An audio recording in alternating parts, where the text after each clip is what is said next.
बिस्मिल्लाहिर्रहमानिर्रहीम। अस्सलाम वालेकुम। सेहत का दास हकीम मुजम्मिल रफ़ीकी आपसे मुखातिब हूँ।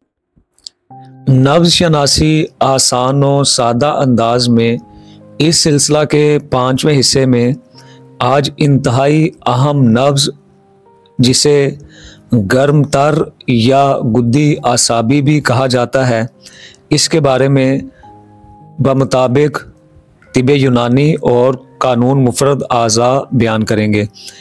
गुद्दी आसाबी या गर्म तर नब्ज़ जो है, इसका ताल्लुक़ भी सफ़रावी खिल्लत के साथ है, खिल्लत सफ़रा के साथ है।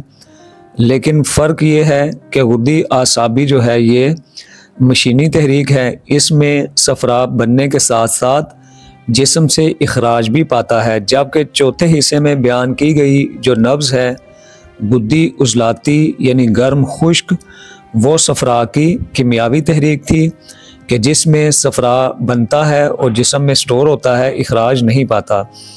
तो गुद्दी आसाबी में जो है वो सफ़रा बनता भी है और इखराज भी पाता है, इसलिए इसको सफ़रा की या गुदत की ग्लैंड्स की मशीनी तहरीक भी कहा जाता है। इस नब्ज़ का ताल्लुक़ इंसान के जिगर के साथ, गुदत के साथ, यानी जो ग्लैंड्स हैं या एपिथेलियल टिश्यूज़ कह लीजिए, उनके साथ इसका ताल्लुक़ होता है। तो अभी हम बात करते हैं जो तिब यूनानी की या तिब कदीम की जो अजनास हैं उसके लिहाज से। तो पहले बात की जाए मकाम के लिहाज से, जो एक जिन्स है मकाम, तो गुद्दी आसाबी जो नब्ज़ है, गर्म तर जो नब्ज़ है, ये मकाम के लिहाज से मुतवस्सित होती है, यानी ना मुशर्रफ नहीं होती, ऊपर नहीं होती, ना जो है वो बिल्कुल नीचे होती है, बल्कि दरमियान में होती है, मुतवस्सित होती है। मिकदार के लिहाज से बात की जाए तो ये ज़य्यक या ज़ीक होती है। कुरा के लिहाज से बात की जाए, यानी नब्ज़ की ठोकर के लिहाज से, तो इसकी जो ठोकर होती है ना बहुत जो है कवी होती है, ना ही ज़ईफ़ होती है, बल्कि मुअतदिल होती है।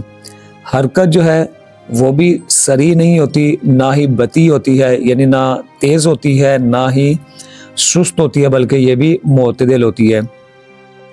सुकून के लिहाज से बात की जाए, जो दो ठोकरों के दरमियान सुकून है, तो ना तो बहुत कम होता है ना बहुत ज़्यादा, बल्कि ये भी एतदाल में होता है, यानी मुअतदिल होती है। क़वाम के लिहाज से बात की जाए कि आया जिसका क़वाम है, क़वाम आला है, आया सुल्ब है या लीन है, यानी सख्त है या नरम है, तो इसका जो क़वाम होता है ना सख्त होता है ना नरम, बल्कि एतदाल में होता है, मुअतदिल होता है।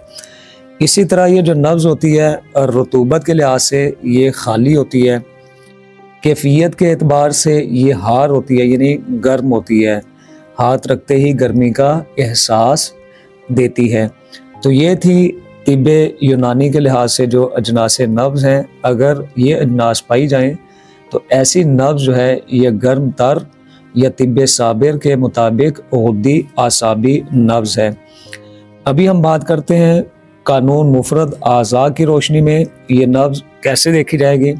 कलाई की नब्ज़ पर हाथ की उंगलियां रख कर दबाएंगे तो ये जो नब्ज़ है यानी गुद्दी आसाबी ये दरमियान में होगी, लेकिन क्या होगी कि ये थोड़ी सी जो है वो नीचे की तरफ माइल होगी, यानी थोड़ी सी मुनखफिज की तरफ होगी। जैसे गुद्दी उज़लाती में कहा था कि ये जो है ये थोड़ी होगी दरमियान में, लेकिन थोड़ी सी माइल बा मुशर्रफ होगी, थोड़ी सी यानी ऊपर की तरफ होगी, मुशर्रफ की तरफ थोड़ी माइल होगी, शर्फ की तरफ। तो लेकिन ये जो गुद्दी आसाबी है ये होगी तो दरमियान में, लेकिन थोड़ी सी जो है ये माइल बा मुनखफिज होगी, यानी थोड़ी सी ये नीचे की तरफ इसका जो है वो रुझान होगा। तो यानी अगर इसे बार बार दबाएंगे तो इसका जो रुझान है ऊपर की तरफ नहीं होगा, बल्कि ये नीचे की तरफ होगा। और जब दबाना छोड़ देंगे तो ये अपने दरमियानी मुकाम पर ही आ जाएगी, यानी शर्फ की तरफ नहीं आएगी। दबाएंगे तो थोड़ा मुनखफिज हो जाएगी, नीचे जाएगी, दोबारा अपने वो वस्त में आ जाएगी। और ये मिकदार के लिहाज से जो है वो अरीज और मुअतदिल नहीं होती, बल्कि ये ज़ीक होती है, तंग होती है, बिल्कुल बारीक सी होगी ये। इसका जो कुरा होता है, इसका जो ज़माना हरकत और ज़माना सुकून होता है, ये भी मुअतदिल होता है।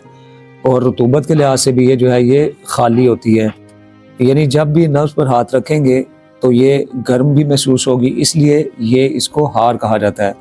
अच्छा, इसकी अगर लंबाई की बात करें, जैसा कहा कि ये इतदाल में होगी, तो ये 2 उंगलियों तक होगी, 2 उंगलियों से ज़्यादा नहीं होगी।